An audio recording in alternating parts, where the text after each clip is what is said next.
UIC. Freedom the people of need. Hell yeah. Freedom the people of need. Yeah, yeah. Freedom the people of want. Freedom the people of need. Yeah, yeah. Freedom the people of want. Freedom the people of need. Yeah, yeah. Freedom the people of want. Freedom the people of need. Yeah, yeah. Real man a road. Now bow wolf in a tree grand a road. Now bow down to no demon a road. UIC when you see man a road, me say yeah. Real man a road. Now bow wolf in a tree grand a road. Now bow down to no demon a road. UIC when you see man a road. Ready for broke every chain. That when you free up the people, levitate. Jamaica member, you ever great. I feel burn up the fire upon every snake. Me give thanks in every way. God still a look down once we safe. UIC run the road long time. GLP and PMP I sell we out. Till I do the test even though we know the end result. If them coulda kill with them catch we and hang we know. No force, no coercion, me freedom in a step. No one fi rob we and kill we and feel them I go make it out. You know see the leeches, you know see the ants of the devil when him sleep with. Hello and good evening. Welcome to another edition of UIC Liberty TV. Welcome to all of you, and thank you for joining me today. Let me know if you can hear me loud and clear. If you can, just indicate. Indicate if you can hear me clearly, please. I see Bruce Davis is on. Let me just fix this here. Yeah, I'm not seeing any comments in the chat box. Okay, now we're seeing. Good evening, Tracy, Blake. Good evening, Lion Rule, loud and clear. Thank you so much. Good night, Misha Earl over there in, what's that now? Close to South St. Elizabeth. Wonderful, glad you can hear me. Tonight is a very important topic. Let me see here. You have heard a lot of discussion going on social media about the one second. I got a fly in the ointment here, if you will. I need to address. Yeah, you heard the issue of the World Health Organization at their 75th assembly, talking about the amendments recommended by the United States of America under the Biden administration, which, as you all know, is very, very committed to the globalist agenda and will spare no bones to give up the sovereignty of the American people, and by extension the sovereignty of all the peoples around the world. So tonight I want to talk about that. And I'm not going to be just jumping up and down. I want us to seriously look at what this means and how it's going to affect Jamaica, how it's going to affect your life, my life, our children, our grandchildren, our country. And so tonight I'm going to share with you a news item on the subject, because I think this clip captures fully the issue. But I want you to be aware that because it's a news item from the traditional media, they tell you the truth, and at the same time they try to twist the truth or cast doubt upon the truth. So when you're watching this video I'm going to share with you, I want you to watch carefully for when they share the truth with you and when they try to kind of downplay the truth to pacify you so that you don't realize how serious the matter is. I want you to also realize that it's not new. There's nothing new about what is happening here, except that it's one more step in the process of global governance. And by global governance, what I mean is a one world government. A government where your elected officials are insignificant. Your participation in the so-called democratic process is insignificant. Whatever you vote for doesn't really matter. Now, at the local level here in Jamaica, we're already suffering from that to a great degree. You all know that presently, if you vote for one of the colonial parties or the other, you're still voting for the PSOJ oligarch and the global oligarchs, because at the end of the day, what you have to say doesn't matter. They just give the impression that you have something to say and that you have a voice, but you have no voice.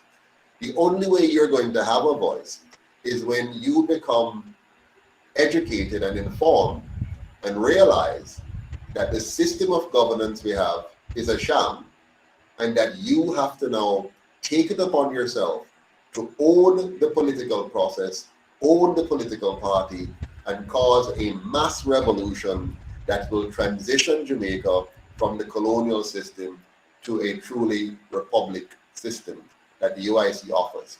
So I'm going to show you this video now, which is talking about what's happening with the World Health Organization.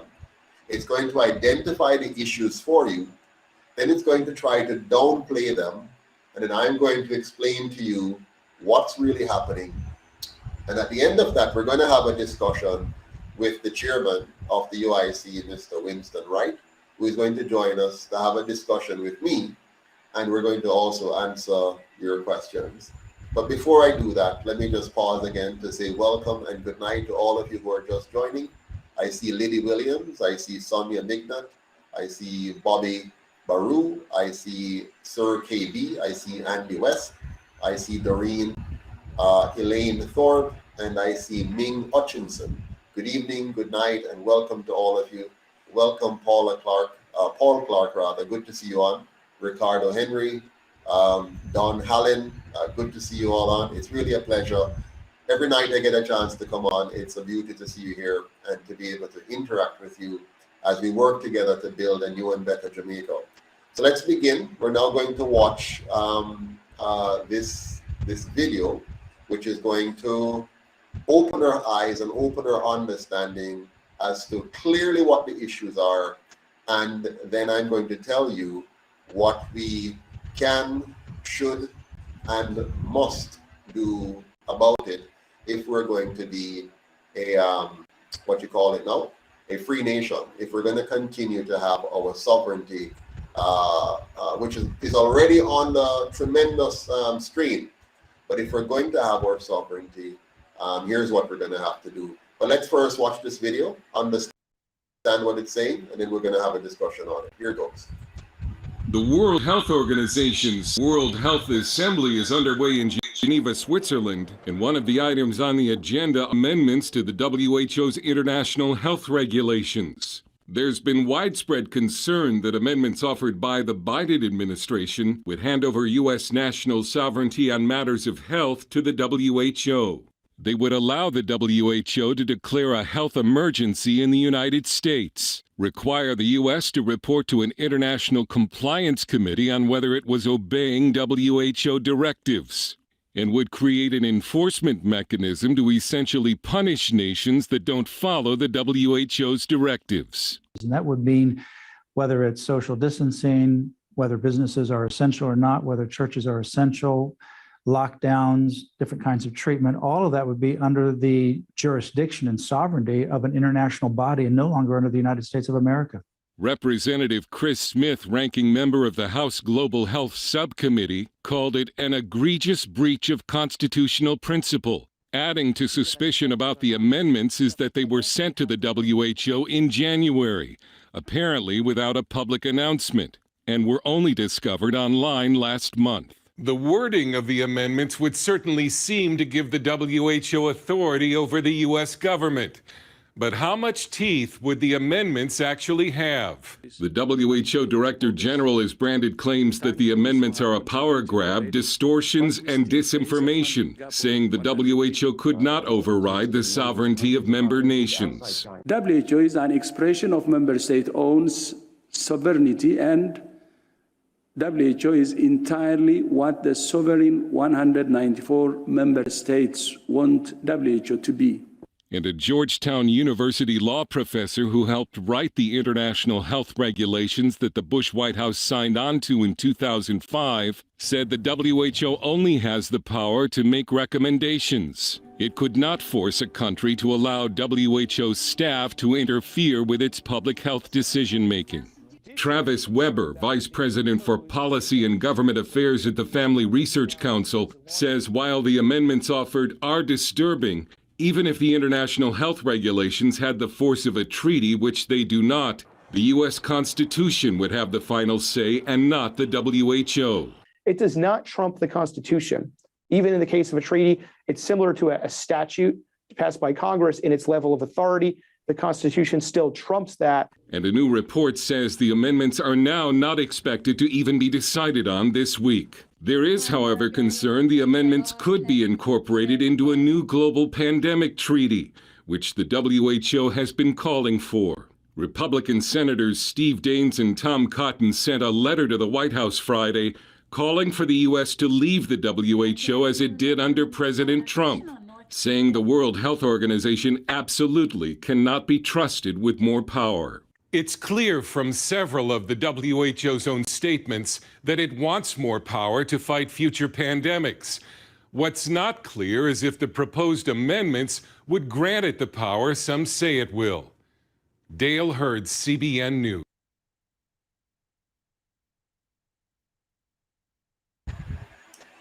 Okay, there you have it. I'm going to welcome now into the show Winston Wright, the chairman of the UIC, to discuss what we've just heard and how this is going to impact Jamaica and Jamaicans around the world.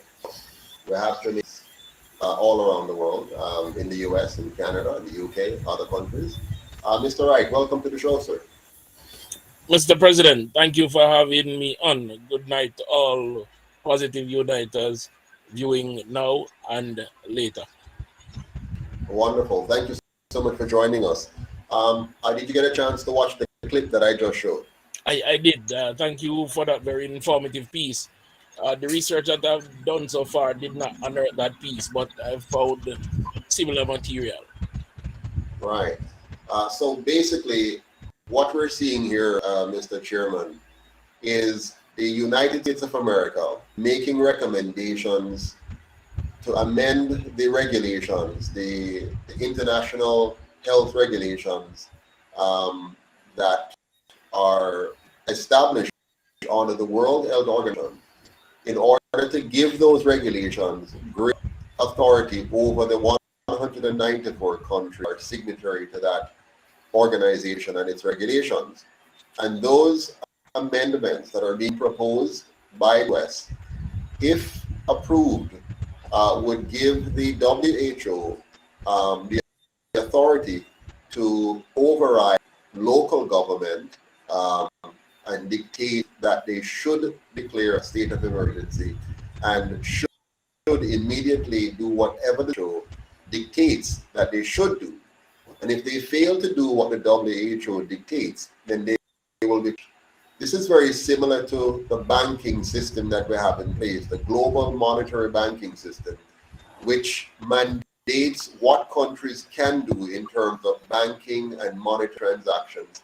And if they fail to comply, then they're cut off from the banking system and are faced with many sanctions and could cripple and destroy their economy. What the WHO and under the leadership of the Biden administration is now doing is wanting to set up similar health regulations that would give the WHO the power, the authority to dictate the response of government to whatever they declare as a public health emergency or as a pandemic. Is that your understanding, Mr. Wright?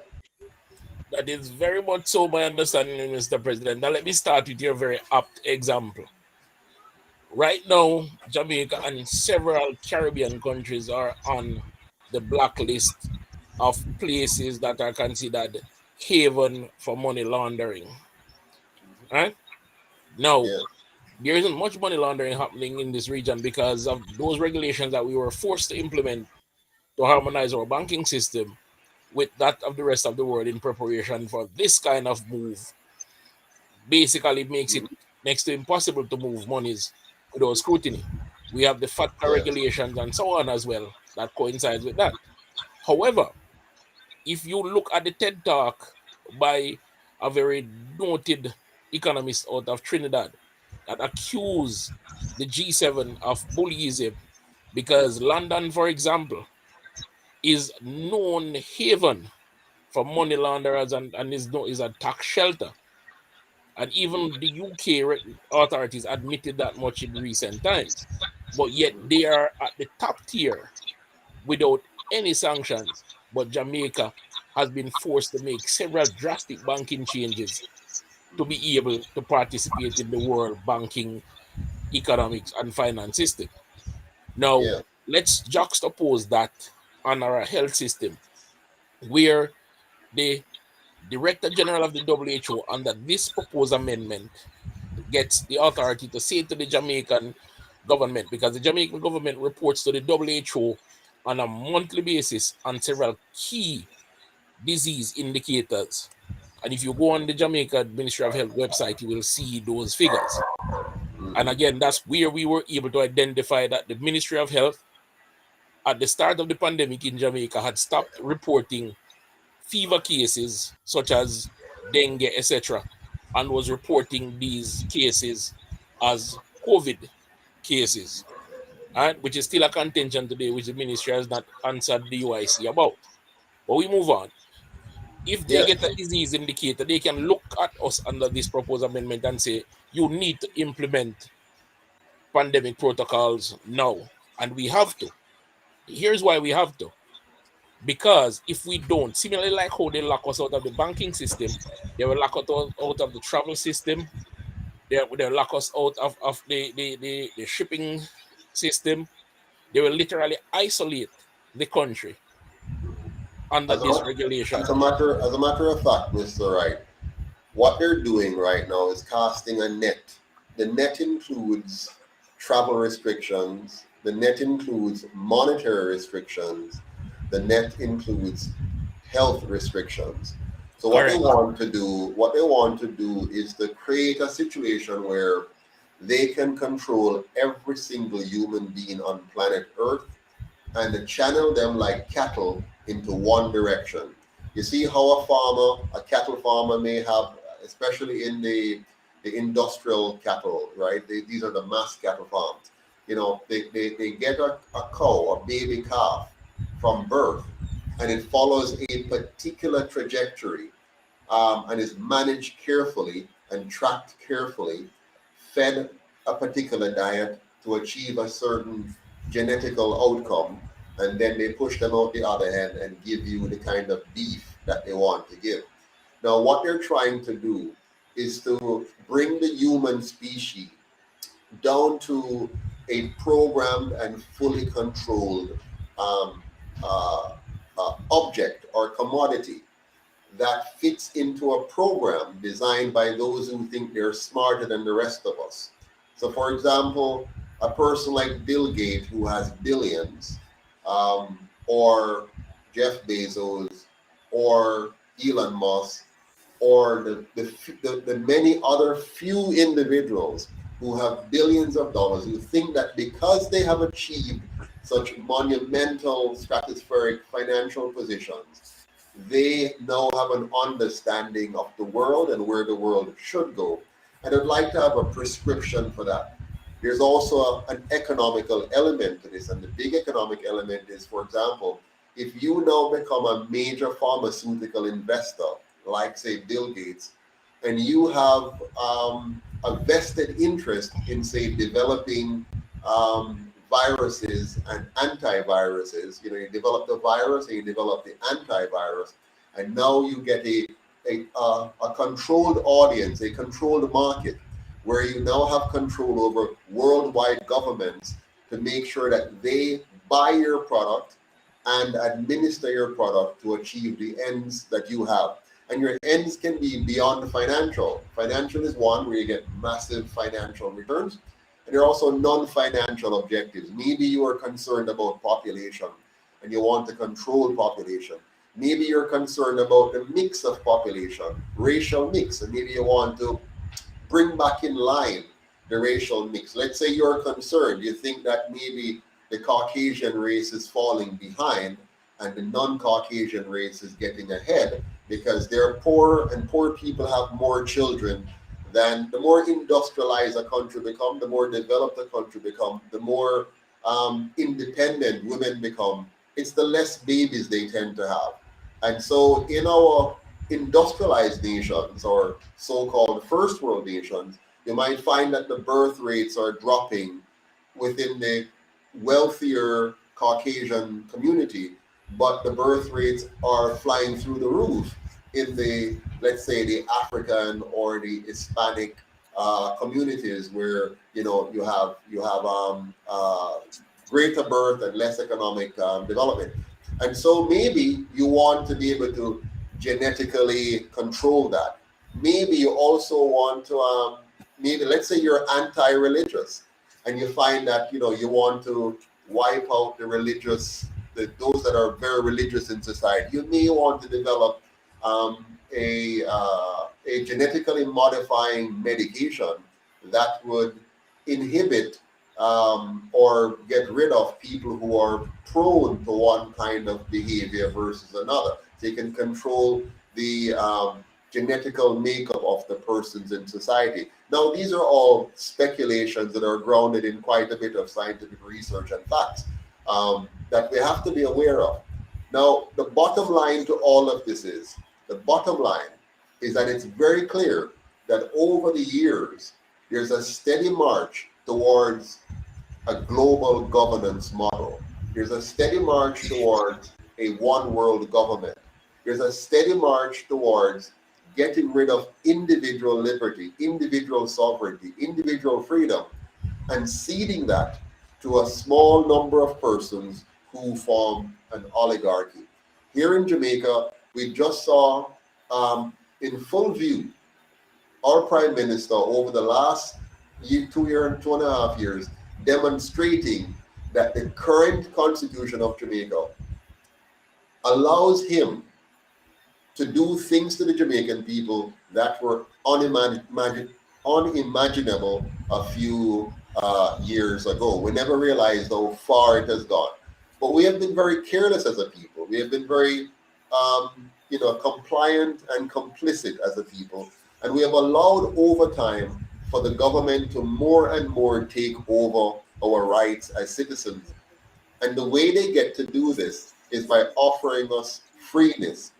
It's not free enough, but they call it free, and they get us to give up our responsibility to think, to reason, to challenge, to be aware, to say, oh, we're getting free education, which free education is free brainwashing. It's the government having the authority to brainwash you with your own money, because it's not free. They're taking the money from you and then telling you what they will allow you to have at school, and then you must fit into that, and then they control your knowledge.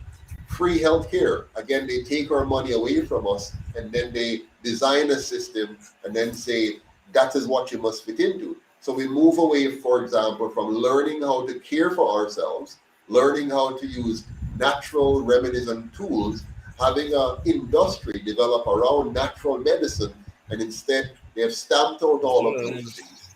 They've stamped it all out so that we're now depending on one set of pharmaceutical directions in terms of our healthcare. So our education is tampered with, our healthcare is tampered with, and having subjugated us for so long, they're now going the next step. They've taken away our individual sovereignty, and now the next step is to take away our national sovereignty. Must become subservient to some unelected government, even if we still have elected politicians. What are your thoughts on that? This is a very dangerous and careless thing, Mr. President. It's either our politicians are incompetent or they are corrupt. And I'm not sure which one, because of the levels to which this goes and how often this kind of thing happens, where our interest is not served. I can go further with the unelected entity part. The United Nations, and of which the World Health Organization is a part, is an ordinary international organization that nations voluntarily join. But how does the United Nations get funded? It is funded through charitable donations. All the activities of the United Nations. And there are several companies in recent times that have been proven to be big donors to the United Nations. The United Nations and all its sister agencies are now beneficiaries of funding from Gavi, the Global Vaccine Alliance. It's now being funded by the World Economic Forum and Pfizer and several of the other large pharmaceutical companies. The World Economic Forum in particular is an business association with 1,000 of the world's richest companies as members and 1,000 of the world's richest people as associates. These rich people, these oligarchs that you speak about, are now the ones pulling the strings of persons in these positions, such as the Director General of the WHO, why he's telling us these falsehoods that it is not a power grab. There's a series of meetings that has taken place since the United States you opted to use this loophole in the amendment regulations of the World Health Organization in preparation for this World Health Assembly that is coming. All right. And to say that the resolution won't be considered at this World Health Assembly is also a falsehood. It has been tabled on the agenda. I've seen that agenda myself published by the United Nations for the matter to be discussed. Now, yes, they can change their minds, but the framework has already been ratified, and it's for the international nation negotiating body to finalize these clauses. And then there's also an amendment that was put in the proposal by the US to fast track the coming into force of these regulations. Usually it is a 24-month period. It has been fast tracked to 6 months. That particular amendment also removes the ability to object to the amendment only. So when this amendment is ratified fully by all members, you cannot object to the amendment only. When you raise an objection, you're objecting to the entire framework, which makes it now difficult to object. So basically, here's the bottom line. To me, the bottom line is this. It is very clear from the last 2.5 years in particular that the WHO is an organization that cannot be trusted and should not be trusted. Very clear. It is also very clear that the government of Jamaica is an organization that cannot be trusted and should not be trusted. It is also very clear that the United States, as a leader of the free world, so to speak, cannot be trusted and should not be trusted. Who then can we trust? In my humble opinion, the only person we can trust is ourselves. We can only trust each individual being able to make a decision for themselves. And so when it comes on to our health, it should be my body, my choice. When it comes on to our finances, it should be my money, my choice. When it comes on to our education, it should be my mind, my choice. But what we're seeing from the WHO, sponsored by the US and fully endorsed by the Jamaican government, is my body and the WHO's choice. So basically, who is in charge of my body? It is the WHO. Who is in charge of your body? It's the WHO. And what they're about to do now is to put in place a central bank digital currency, CBDC, that will allow them to be able to cut off your ability to access the economy, to buy and sell, to trade, cut off your ability to trade if you do not comply. This is the danger. They also wanted to have the NIDS card with all your biometrics so that they could track you down and eliminate you from any program, any government activity any travel arrangements by having this biometric card, later on an implant maybe, to be able to track and isolate you and punish you. They're going in the direction of China with the social credit system, where the government of China, the communist government of China, the dictatorship of China, the totalitarian system of China, where a citizen, if they're not doing what the government says, then the government would have the electronic capacity to turn off your access to life in general.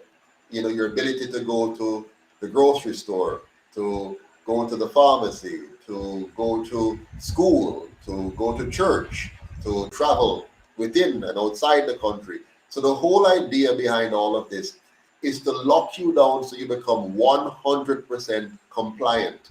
And only those who comply will be given the freedom to enjoy themselves. But what kind of freedom is that? Because what they're going to do, they're going to take away your bodily autonomy, which means what are they putting into you?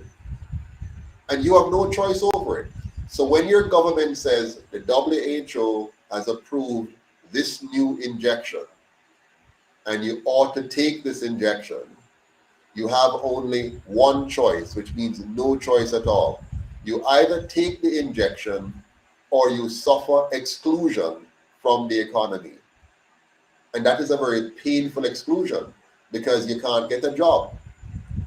You can't earn. Now, person might be listening, Mr. President, and Yes. thinking, how would this exclusion work? Yes. The bad language of the proposed amendment. For example, it says the Director General of the WHO will design a compliance mechanism. We didn't specify the compliance mechanism before we became signatory. It's like signing a contract blindly without knowing the key performance indicators beforehand. Yes. So anything can now be added and say, okay, you had signed this contract, but now here is what is required of you.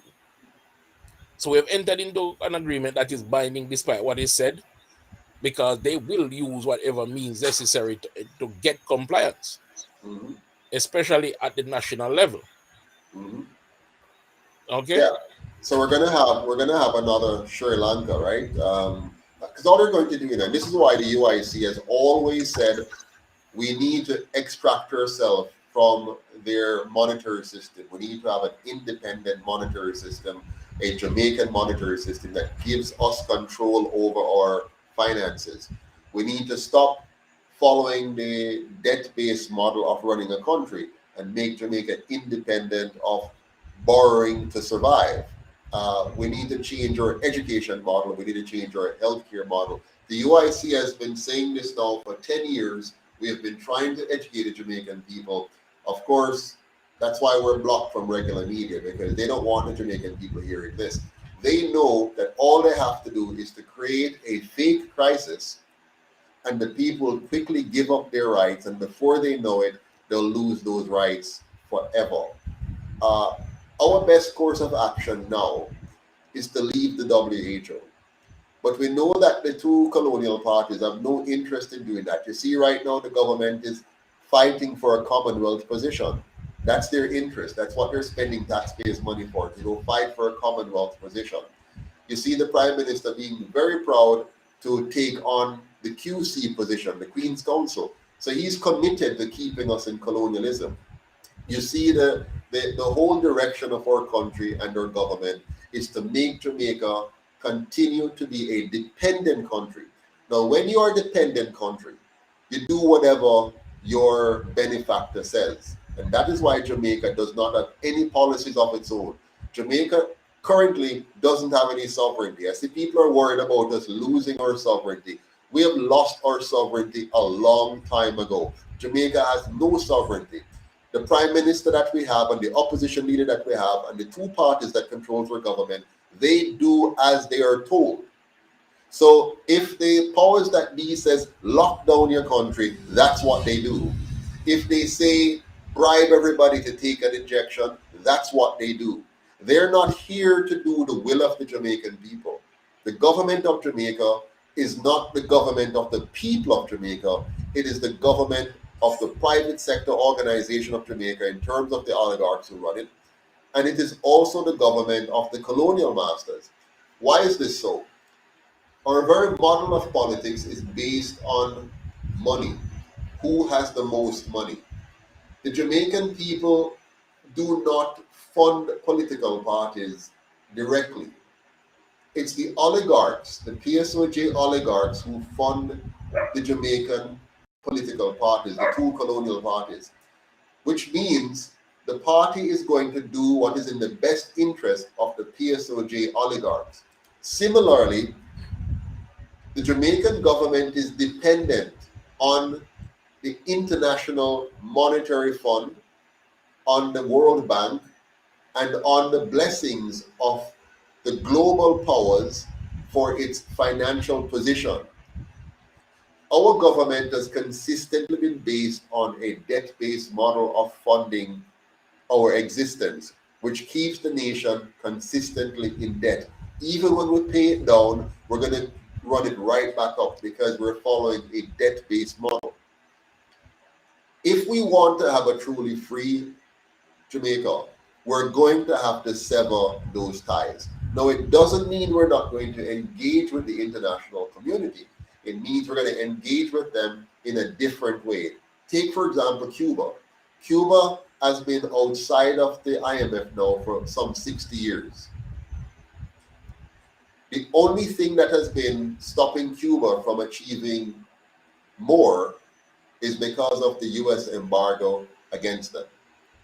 Cuba, however, is a communist country, so they also sabotage themselves internally by not allowing proper property rights and the freedom that would bring out the best in their citizens. But they have survived 60 years of American embargo, and they have survived not being a part of the International Monetary Fund. So it means that a country can. Now, just imagine if we have a free Jamaica, a truly free Jamaica, a true republic, but we take ourselves out of the international monetary system and have our own system and engage other countries in bilateral agreements that allows us to operate as a free nation, and then take charge of our healthcare so we can teach our citizens how to live healthy, how to eat healthy. We can develop our agri-sector into organic agriculture so that we can have less cases of cancer and be able to export quality foods at premium prices to the rest of the world. We can develop our own water harvesting facility and become a net exporter of water. We can expand our own local energy capacity and get into geothermal energy, biogas energy, solar energy, and reduce our dependence on foreign oil and be able to have a mix of at least 30, then 40, then 60, then 80% of our energy needs being supplied from our own indigenous sources. We can also make Jamaica a truly outstanding tourist destination by making the entire country an all-inclusive destination from east to west and north to south. We would then have massive foreign exchange earnings coming into our country, building a massive reserve. And by the way, by reserve, I don't mean government reserve, but private company reserves based on our tourism product. This would allow Jamaica to be economically independent because of our organic exports, because of our tourism sector, because of our water export, and because we're the freest country on earth. We'll also get many people running away from unsafe countries, totalitarian countries like the United States and others that have become more and more dictatorial. They'll run away. Scientists will run away and come here. Doctors and nurses and teachers and brilliant minds will want to come and live in Jamaica, and that would expand our human capital and make us the richest small country on the face of the earth. What do you say to that, Mr. Wright? Indeed, indeed. Now, this level of self-sufficiency is very achievable, but we need the presence of mind of clear leadership that will not be duped. A leader that has had international business experience, a leader that has had experience negotiating contracts and not just being a pumped-up civil servant that is self-promoting and who believes in his own grandiose self more than the ability he actually possesses. We need a leader that will think about the interest of the people and understand the people that he serves. The expression I like is that a rich king in a poor country is no king at all. And he's obviously rich and out of touch. Where I see his people are now proposing to to to beg to support our elderly and vulnerable.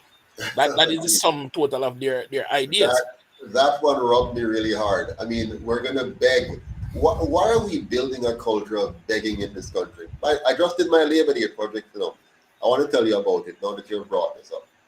So my Labor Day project, which we did between yesterday and today, was quite simple. There's a gentleman that was homeless, and I said was because he's no longer homeless as of today. Was homeless, and we built a small one-room house for him on some family land. There's a whole heap of them that live on the piece of land, but he didn't have anything.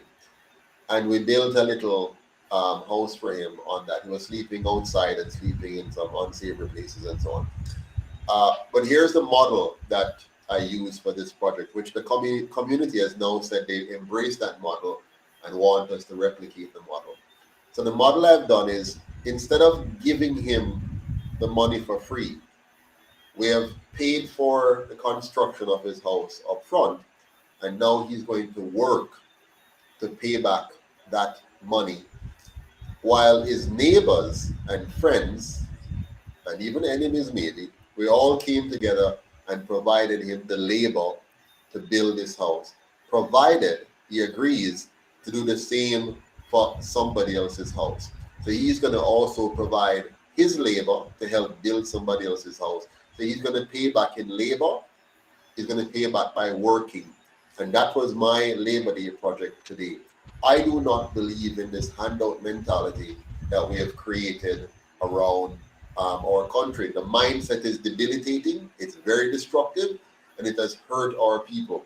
So to see one of the government talking heads talking about setting up a GoFundMe page to help the elderly in this country is despicable. What we need to do is to recognize that we have failed the Jamaican people, and now the government needs to follow the UIC's policy and convert the GCT into a poverty eradication tax. So we use that tax 100% to eliminate the problem created by bad governance over the last 78 years. So let's make sure we use that money to deal with the elderly that have now suffered the consequences of bad governance, deal with our children to make sure they get proper education, proper nutrition, and proper housing, help those who are at the bottom of the ladder to get into a works program. And we have lots of work here in Jamaica. We have a massive amount of forestry that we need to turn into a food forest using permaculture principle. We can create 100,000 jobs in permaculture throughout our forestry, so we can convert that massive amount of forestry into food production in a sustainable way that doesn't require the expensive organic inputs of traditional, I shouldn't say traditional farming, of the artificial approach to farming, which has now become the traditional approach. We need to go back to permaculture, go back to organic, and help our people transition into that and build a new economy around quality agriculture, as opposed to the destructive one that our politicians brought in. They're the ones that brought in the so-called free seeds that have now made us dependent on GMOs. They're the ones who brought in the free fertilizers that have destroyed our lands and made our farmers now poorer because they couldn't keep up with the high cost of inputs. They're the ones who failed to educate our children to learn and understand how to do mass, high quality, highly profitable farming the way it's done in the Netherlands. That small country in the Netherlands is generating over $95 billion in exports. We in Jamaica could have long been doing the same, but these two parties have failed us tremendously. All they're there for is to collect money. Any source that gives them money gets to control them. They're not about developing this country, and I'm asking the Jamaican people to help the UIC, we're never going to get the funding from the PSOJ. So let's forget about that. We don't even want it. We don't want any money from big business that wants to change this agenda. If you're giving us any money, it must be that you're signing the dotted line that you support this agenda. So most of them won't do that. I want you, the small men and women of Jamaica, to donate, to volunteer, to join, and to help us to win this election so that we can transition Jamaica from failure, from poverty, to real prosperity. Not the fake prosperity where a few succeed and the majority fail, but real prosperity. That's what we want. What do you say to that, Mr. Wright? Now, that's something we need, real prosperity. And that has been lacking over the past 78 years. But you're talking about a grassroots movement supported by the people to come up and do the work of the people. And I have had this conversation with supporters, detractors, and our people on the inside. And the conversation is simply this: your support will take the UIC where it needs to be. And the question is, but how can my $1,000 membership help? I'm going to give one example tonight. When a senator from Illinois wanted to become president, he launched a campaign where he asked every single American to give him $1. $1. Now, everyone didn't, but the majority that liked him and liked what he stood for gave him $1. And to this day, he's the highest earning fundraiser in America.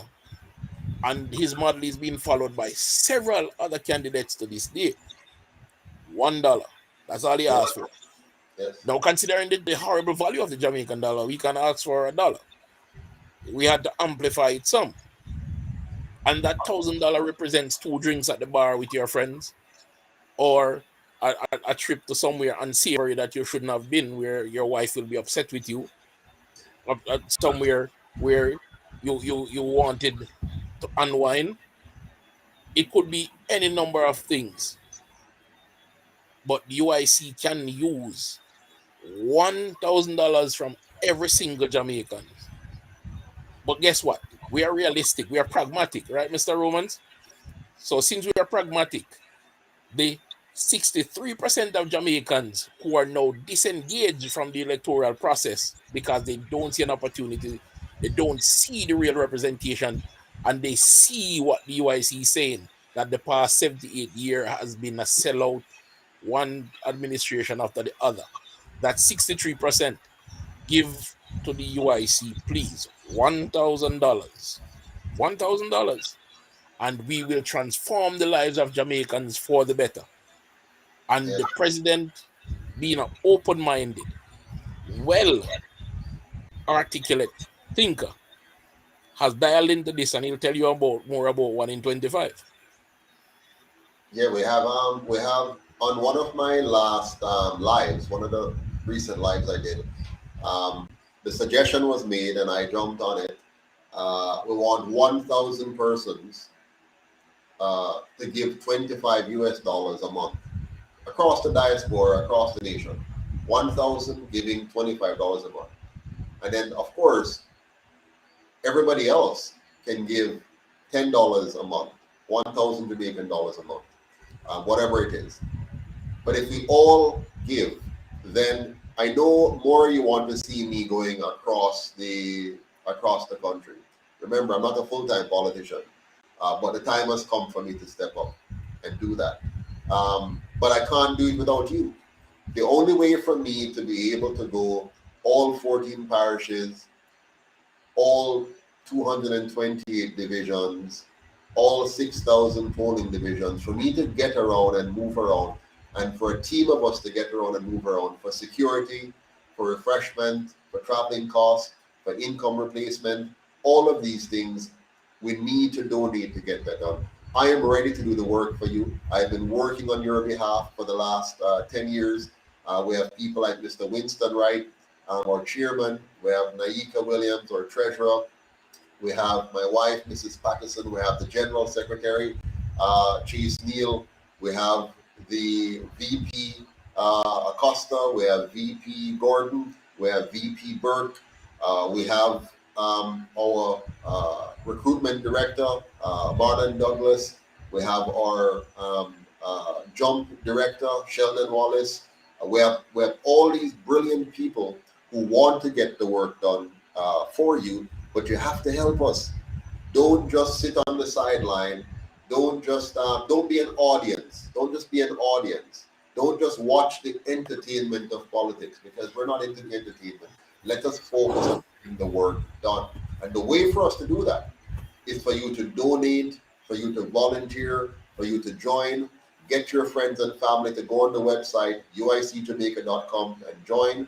Subscribe to our lives, subscribe to UIC Liberty TV, subscribe to our Facebook page, subscribe to Twitter, Instagram, so that you can be a part of the journey. We are going to take back this country. We can. I know many people thought it was impossible. They think that there's no way a third party can survive in Jamaica, but we have survived. We are surviving. We are growing. We're going through growing pains as well, which is expected. Don't let anybody fool you. It is normal for us to be under attack. There's going to be attacks from every single direction, from within and without the organization, but we shall and must overcome. Together, we're stronger. We're stronger together if we bond our hands together, if we muscle down and determine that we're going to create this new Jamaica. We can do it. Having people sitting on Facebook and social media talking, and you have many persons who are just sharing their views generally. You know, you have some entertainers, you have some influencers. Here's the big deal. Here's the problem. You need to understand, after they finish talking, that's the end of it. It will not change a thing. It is good for us to talk, but it's more important for us to act. We cannot change Jamaica if we don't change the government. We cannot change Jamaica if we don't change the system of governance. We cannot change Jamaica if we don't change the leadership of Jamaica. And so far, we have suffered under the leadership and the system of governance of two parties that were sanctioned and protected and made permanent by the colonial masters. They got rid of Marcus Garvey. They got rid of Marcus Garvey's People Political Party. The UIC is here as the reincarnation of Marcus Garvey and his People's Political Party. We're here to reinstitute the values that he wanted for us as a people. The value of self-reliance, the value of industry, the value of taking responsibility for yourself, for your community and your country, the value of understanding that we as a people, Black people, have the capacity to rule ourselves, to govern ourselves, and to achieve great things. Wherever we were not restricted by government, we have done it. We have done it in sports because government couldn't stop us from busting out. And so we have a Usain Bolt, and we have a Shelley and Fraser and Elaine Thompson and Merlin Ottey and all of those great sprinters, because they were able to bust out in spite of government oppression, the poverty and the unsafety of government. We have had great people bust out like Bob Marley and Shabba Ranks and Chronics and Blackahood, all kinds of Jamaicans who have bust out on the entertainment stage in spite of the oppression of our government. Now it's time for us to bust out economically, but we can't bust out if we still have this oppressor oppressing us, because they control the economy. They control the economy. The PSOJ's oligarchs, the few who control this economy, also control our politicians, control our politics, and they are preventing Jamaica's economy from busting out. We now have to bust it out ourselves by replacing them, by saying we will not allow the PSOJ money to fool us again. We know they control TVJ. We know they control CVM. We know they control all the radio stations. But we're saying we will now reach the people ourselves, because we are the people. So we're going to reach ourselves. We're going to, every one of us here, We are going to go and find our friends and our family and say, this is the UIC and this way I support, and this way I run with now. And so even though they block us from TV, block us from radio, block us from newspaper, they can't block word to mouth. They can't block word of mouth. For you to tell your family and friends, them can't stop that. So you take up your WhatsApp and you say, here, watch UIC Liberty TV. Listen to what Mr. Patterson said. Hear what the UIC stand for and join the movement. And don't bother talk about, me not see them, get involved. Make them see you. Buy a UIC shirt and wear that in your community and go and talk to people and sign up people and say, come register as a member of the UIC. You are the future of Jamaica. You are the best advertisement for the UIC. If all of us play our part, we'll cover all 14 parishes overnight. We'll cover all 228 divisions overnight. We'll cover every single PD overnight. But we have to have faith and confidence in ourselves. This is not a one-man show. This is a one Jamaica show. So we can come together and we can and must get it done. Don't let nobody fool you. Don't listen to the noise out there. There are noise that are going to try to dissuade you. They're going to try to discourage you. They're going to try to tell you that you can't trust Mr. Patterson, you can't trust the UIC, and so on, because they want to discredit us and they want to stop you from thinking outside the box. But tell them it now worked this time. They have killed many third parties in the past, but they're not going to kill this one, because this party is your party. It is the people's party. It is the education party. It is the empowerment party. It is the party that is committed to liberating Jamaica and liberating you as an individual Jamaican. Your turn, Mr. Wright. I can't say it better than you have. But you left out one important Jamaican that bust out. Yes. Because the government was that involved, and that is the body snatcher, Mike McCallum, my favorite. Yes, absolutely. But I'll share a story with you, my president. Yes. I was at an event in the constituency, represented in my UIC colors as usual, with my pamphlet in my pocket and meeting the people. And I ended up having a very lengthy discussion with a young man that has a business idea that is similar to mine. The difference is I relinquished my intellectual claim and gave over the idea to the community to create income for members of the community, and has been working with the community to develop the idea in that stead. I spoke to him and I see synergy between his idea and mine. And he laments not having access to capital. And he's wondering what to do next because his idea is a good one. And I smiled and mentioned the Community Capital Club, but I told him if he wants to hear more, he has my number, he has my email address, he needs to be in touch. And I gave him a snippet of what the Community Capital Club represents. And he started smiling from the first word capital until the end of the brief synopsis. Absolutely. Because in his eyes, I saw the realization that there is hope. The UIC is that to the people of Jamaica, hope. But that hope will only actualize, will only come about if we stop being fooled. Because those who say don't trust Joseph Patterson can't offer one shred of evidence why not to trust Joseph Patterson. They can only speak loosely so as not to incur the liability of libeling your name. Okay? Those who want to rip this organization from your arms can only say, oh, Joe is no good. They can offer no evidence as to why not. What they have failed to see is that you are creating something from scratch, birthing something in a group of people who has never had this. And there is nothing more difficult than unlearning a learned behavior in adults, and any professional in an adult learning or training role will tell you that it is the most daunting, more difficult task to have in an organization. And you're the only one carrying this burden. And yet they will seek to discourage instead of building. No one is willing to put cause above self.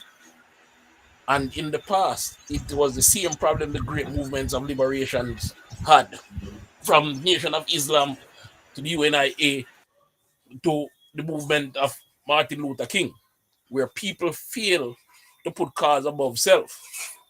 And all this is coming full circle. And I asking my people in the age of Aquarius to be wise. Well, how do you put it, Mr. President? To be wise as a serpent and understand that this is an attempt to stifle us from becoming an example to others, show them how to break free of the oppressive system of government. Jamaica is poised for greatness, people. We can save the next generation and the generation after that, because we now know that this government, this present administration is a sellout, and we need to work from there to bring back Jamaica to its glory. Bring back Jamaica to where we were back in the days gone. So my people, be wise as that serpent. We know who that sellout is now. Let's drive him out of office, and those who sat tacitly and support what he is doing, let's drive them out of office and put people in, put the UIC in, because they represent the people and the true hopes of the people. Over to you, Mr. President. Sure. So we're going to wrap up this discussion now. I promised my wife that I would not stay on for 1.5 hours. But before we go, let's take some questions now. Do we have any questions out there that we can respond to? Any questions from anyone? Do you think you'll win with no contribution from the PSOJ at all? But you already answered that, right? Yes. Go ahead, Mr. I guess this question was before we spoke. Yeah, maybe. We gave the example of a prominent U.S. politician who was a senator, asked for a contribution of $1 from each American citizen to contribute to his campaign, and he raised the most money even to this day and became president.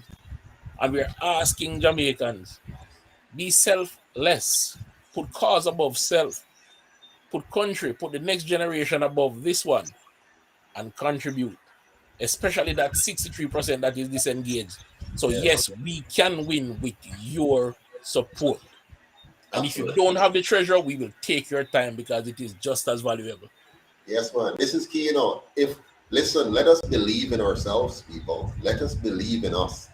The only reason for the UIC to fail is if you fail to contribute. If you can't, I'm doing my part. Chairman Winston is doing his part. Naika, the treasurer, is doing her part. If all of us were to just do a part of it, if only thing we can do is give $1,000 a month, if all we can do is volunteer and become a cheerleader, become a recruiter, to go into your own community, at your own workplace, in your own circles, and just recruit persons to the UIC, you'd have done a great deed, right? Let's see if before you move on, Mr. President, I would like to ask the person that asked that question. Have you volunteered with the UIC? Have you donated, especially in the past month? Have you created a group of at least 12 people and had a meeting with them, send an email to the UIC to say, I want you to join this meeting? If you have done any of that, or you can do any of that, let us know. I'll be happy to attend virtually, as far as I am from you, or I may be from you. That's all we need to do. Bring people together. Absolutely. Question from Philip Lopez. How will you deal with an embargo on Jamaica, assuming the US and other countries don't want to stand with us in terms of us not being in line or a part of it as it relates to the WHO? The way to deal with an embargo, first of all, my job as the leader of Jamaica, should you elect the UIC, will be to be quite diplomatic in dealing with and working with our peers around the world, right? So we're going to try to make sure we negotiate carefully. If having done that, there's an embargo placed on Jamaica, I'm going to make sure that we're food secure, we're water secure, and we're energy secure, and that we develop our internal economy so that we're very strong economically internally. I'm also going to make sure that we develop good relations with our Caribbean neighbors so that we can, work well together. But the fact is, once there's an embargo, it's going to be a challenge, and it's now a matter of, are we effective in leading our people to respond to this? We can learn a lot from countries that have suffered from embargoes. We can see how they have managed, and we can learn and adopt some of what they have done. But I particularly like the diplomacy that was exhibited by Lee Kuan Yew in the way he was able to channel Singapore in a particular direction, even though it was contrary in many instances to the direction of, say, the US and England. And he was able to be diplomatic about it in such a way that even though they might disagree with some of his directions, they did not stop trading with Singapore because of the way he was able to build bridges diplomatically. So we'll try to do that. Next question.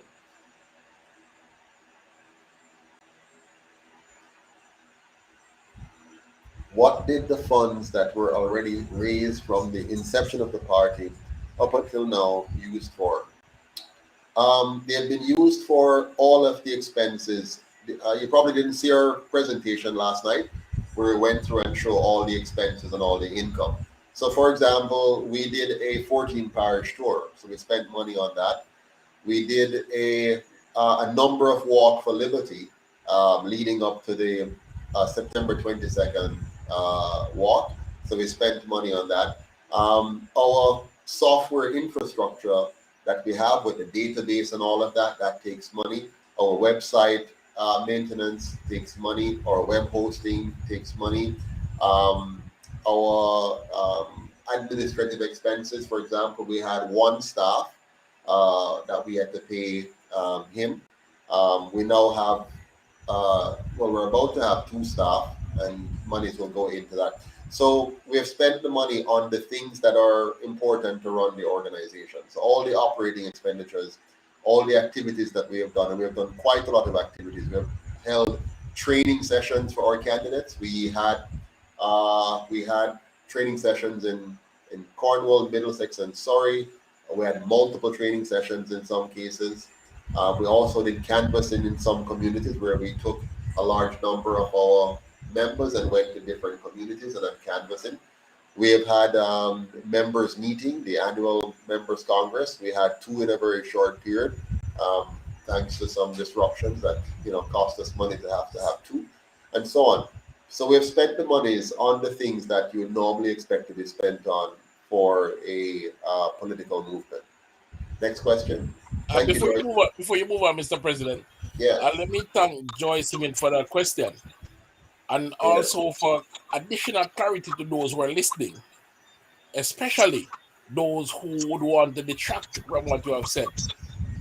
One organization, for example, in the private sector donated $31.5 million during the last election to both parties. So each party got $31.5 million, which is the maximum allowed under law to donate to the party. That doesn't include what they donated to candidates.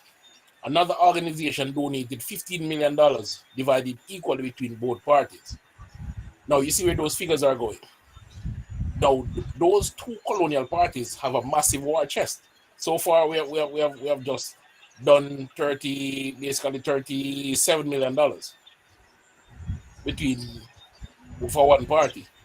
UIC only raised $1 billion and something over the life of the movement. Am I correct?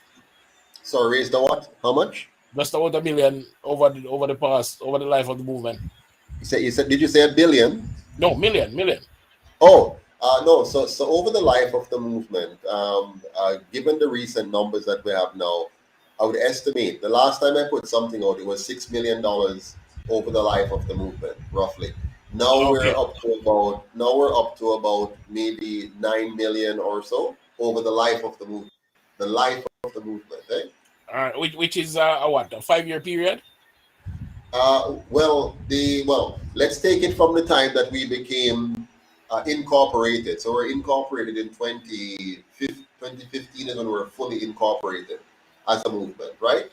So from, if you take 2022, 2015, you're looking at how many years? 2022 to 2015. You're looking at about 7 years. 7 years. Yes. So over that 7-year period from December 2015, and we did have some things before that, but let's call it that, 7 years. Over 7 years, roughly about, let's say, 9 million over 7 years. All right. And Which is now nothing. That's peanuts. that is while I understand why people are asking, I'm pointing out Yeah. the comparison of what it takes to run a party. These Yes. parties have well-oiled machinery because they have built up this war chest of steady donors from the private sector organization. Yeah. They own these parties, have these parties to do their bidding. So they have cash on hand. Yes. So what we have raised, thanks to hardworking men and women who have supported us, that we are grateful for, is only a drop in the bucket compared to what these guys have. And that is why we have been careful about how we move and how we operate and how we expend. Yeah, and we don't have a steady base of donors, meaning persons who always consistently give the same amount. So every month you're not sure what your intake is going to be. So you can't, we have never been in a position where we can plan long term and know that we're going to spend on this and spend on that. It's just what do we get this month and what can we do, right? So let's be very practical here. The UIC now have the money. We have not had any money from. We've been surviving on a shoestring. You're talking about, based on the average that I'm seeing, roughly about $1 million right now in today's terms, about $1 million for the year, $1.2 million for the year, which is absolutely nothing. That's nothing. But it's more than where we started out. I mean, we started with zero. So the first few years, I remembered it was sometime in 2018, I believe, when I stopped paying for the internet service, stopped paying for the hosting. I used to pay for it out of my pocket every single month. And I remember it was in 2018 that we finally broke the corner and I was no longer paying that particular bill. The UIC don't have any money, folks. People are beginning to donate now, more and more. Like, for example, I think yesterday, for example, 5 persons sent in anywhere from $50 to $250 US, right? And the day before that, maybe 10 persons sent in between $10 and $75. And the day before that, maybe 3 persons sent in $25 and 6 persons. So it's very, very small, but we're growing. It's much better than before. We're getting better and better and better. And so we're going to be in a more powerful position. The more people wake up and become aware that, listen, hey, we can do this. We can do this. We can take charge of our own political party and our own country. We can own this UIC. This can become our party, as opposed to the other two, which are owned by the colonial masters and the PSOG oligarchs. Any other questions? I need you to do one thing for me, Mr. President, and I'm going to beg your indulgence and your forgiveness. Yes. The distraction that we have suffered over the past few months, how has that affected the UIC finances? It caused a significant dip, right? I mean, you have persons who have canceled their donations because of the lies and innuendos that have been circulated around. And, I just wish and hope that people be a little bit more sensible.